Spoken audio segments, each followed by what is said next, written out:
السلام عليكم ورحمة الله وبركاته. دمان برشونتا Soomaaliyeed ee ugu xiran soo dhawaada. Muuqaalkan waxaad uga faa'iideysan doontaan dhul iib ah, deegaanka dhexdiisa ah, meel qurux badan ku yaala, lacagtiisuna ay aad u yar tahay. Waa dhulka inta badan aan idin iraahdo 100% waa jaanis. Dhulkan aad u jaanis u yahay ka faa'iideysta.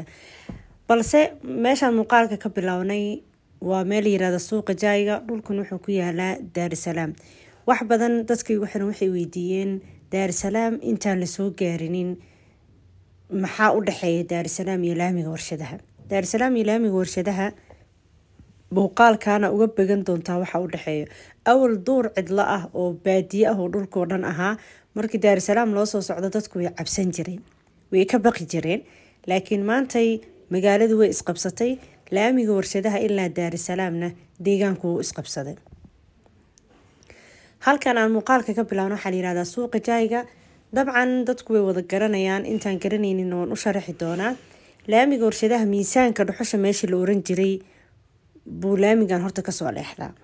laamigaas warshadaha markii laga soo leexdo ee laamiga Daar es Salaam aadayo lagu soo leexdo meesha ugu horeyso oo la soo mari doono waa meel la yiraahdo suuqa jaayga. suuqa jaayga dabcan magac hore waay. magac hadeer inuu yahay uma malaynayo. leena intaan maqlaynay suuqa jaayga la oranayay. suuqa jaayga hadda markaan soo dhaafnay halkaan hadda aan maraynan waxa la yiraahdaa xoolo qalka. darbigan dhinaciina midig qabanaya waa darbiga xoolo qalka. asagana wuxuu ka tirsan yahay degmo ahaan degmada Daar es Salaam. awal laamigan markii la taagan yahay waxa la oran jiray waa dhinacaan qorax ka soo baxna waa Yaaqshiid, dhinacaan qorax u dhacna waa Daynile. hadda labadiba meesha way ka baxeen. Daynilena meesha way ka baxday, Yaaqshiidna meesha way ka baxday. labada dhinacba waa Daar es Salaam. meeshan waxa la yiraahdaa Al Xabiib. hore marka waxay loo socdana Shaakir la dhahaa. macnaha waxaan rabaa dabcan muuqaalkan in su'aal dambe aysan ka imaanin Daar es Salaam halkay ku taala. Daar es Salaam inta loo socdo maxaa la sii arki doonaa. dabcan muuqaalka sidoo uu egyahay Daar es Salaam iyo inta u dhaxaysa laamiga warshadaha muuqaalkana uga beegane. dalcadda ciidanka la yiraahdaa Daar es Salaam oo dhan wad arki kartaa waata. dalcadan markaa saaran tahay magaalada dhan ee Daar es Salaam wad u jeedaa. waa dalcad aad u qurux badan markaa ka degatidna muuqaalka sida hore quruxda badnaa oo arkaysid uma arki doontid. inta kaliya ee ka banaan Daar es Salaam iyo laamiga warshadaha inta u dhaxayso waa intaan. waa dalcadan oo aan idin iro dalcadda ciidanka la dhahaa ilaa laga gaarayo Boqolsoon. intaas u dhaxayso buu dhulka ugu badan ee banaan ku jira. inta kale way dhisan tahay ama way ishaysataa. haddii muuqaalkan aad daawatid bilaaw ilaa dhamaadna uma baahnid xitaa in lagaaga sheekeeyo. inaad aragtay oo aad timid bay la mid tahay. halkaana waxaa la yiraahdaa Eri Boqolsoon. jaaygan haddaa ku leexato oo dhanka bidixa u raacdid wuxuu toos kuu geenayaa tabeelaha ama wuxuu kugu ridi doonaa jaaygan aad ka leexanaysidba laamiga X control afkooda ka tagay afkooda aada. magaaladeenu sidii cajiib u tahay. maasha Allah weeyaan. wadda haday kaa xiranto wadda kale heli kartaa. sida hadda deegaanka uu noogu bilowday ilaa Daar es Salaam bii laga gaaray deegaanka uu isaysta. wax kala go'an ma jiraan. halkan toos uga bilow ilaa Daar es Salaam meel banaan ma arki doontid. hal boos iyo laba boos oo dhinacyada ka banaan muhiimada ma saareyno. laakiin deegaanka caadiga ah oo la degan yahay baan anaga ihtimaam ka saareyna. sida hadda aan u socono waxaan tagi doonaa laba boos oo xaqiiqdii jaanis uu dhaafay. qof walba oo dhul deegaan rabay oo lacag yarna labadan boos uu ka faa'iideysan doonaa insha Allah. halkan waxaa la yiraahdaa Doogle. muuqaalkan waxaa kasoo bilaabnay suuqa jaayga. hadda waxaan maraynaa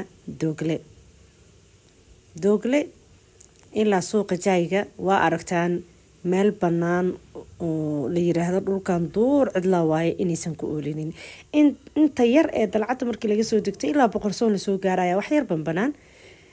laakiin awal aragada Daar es Salaam ilaa suuqa jaayga laga gaarayo duur bay ahaan jirtay.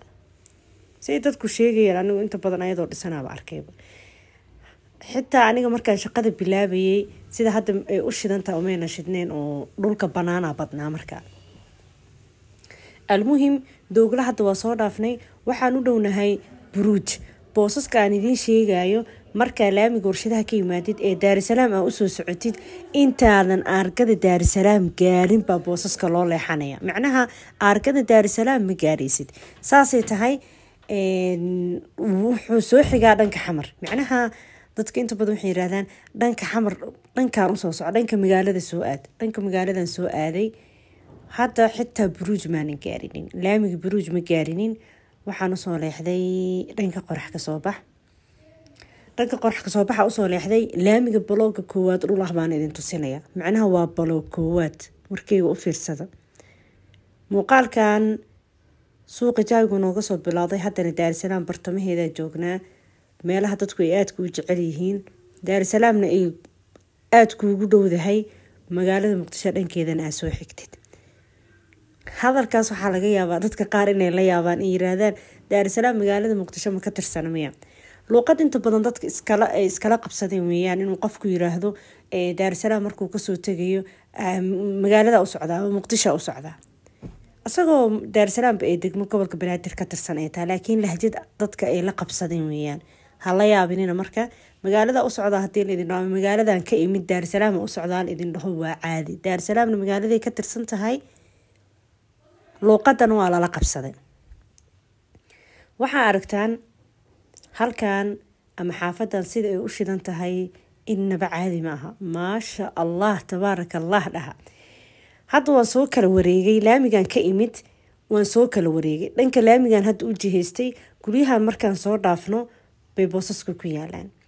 eriyadanay ku yaalaan waa 2 boos, mid walba cabirkiisa waa 20 lagu dhuftay 15.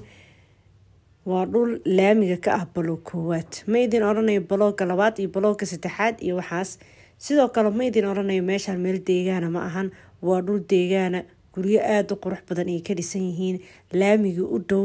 qofkii rabo mootada laamiga hadduu uga soo tago gurigiisa uu horey dalaq ka oranayo. meesha bahalka buluuga ah u jeedaan laamigu yaala. macnaha dhulkan laamigu aada ugu dhow yahay. laamiga uu u dhow yahay waana raqiis. xaqiiqdii dhulka laamiga noocan ku ah balooga koowaad ku jira 42 kun. haddii la yiraahdo dhulkan maasha allah maanta jaanisaa lagu helay 32 kun baa la iibinay. kii la yiraahdo waxa weeyaan ha laga faa'iideysto wuxuu ahaa 30 kun. laakiin qiimahan aan idiin sheegayo dhan qiimo ka yar baan maanta idiin wadaa. aadaan ugu farxay markaan qiimahan macnaha dhulkan aan ku fariisinay oo bacda shiddi wa tacab lacagta lagu rabo boosaska eriyadan ku yaalo waxa weeyaan 22 kun. lacag ka yar 25 kun. macnaha 20 kun iyo 25 kun lacag u dhaxeyso ee ka yar 25 kun buu dhulkan ku dhamaanayaa. aada u jaanis ugu yahay qofkii maanta raba deegaan, wuxuu haystaa dhul deegaan ah, meel qurux badan ku yaala. hadda dhulkan xitaa la xaaray waa ujeedaan, dhismaha laga sameyn doonaa. laamigiina waa kan. dabcan in la idiin ammaano muhiim ma ahan, indhihiina wax walba ku aragtaan. aargada daarisalaam intaan la gaarin uu ku yaalaa Doogle iyo wuxuu u dhexeeya aargada daarisalaam. aadna waa iisoo weydiiseen eriyadaas, hore uga faa'iideysta. waa goob nadiifa, dhul nadiifa, dukumiinti nadiifa wata.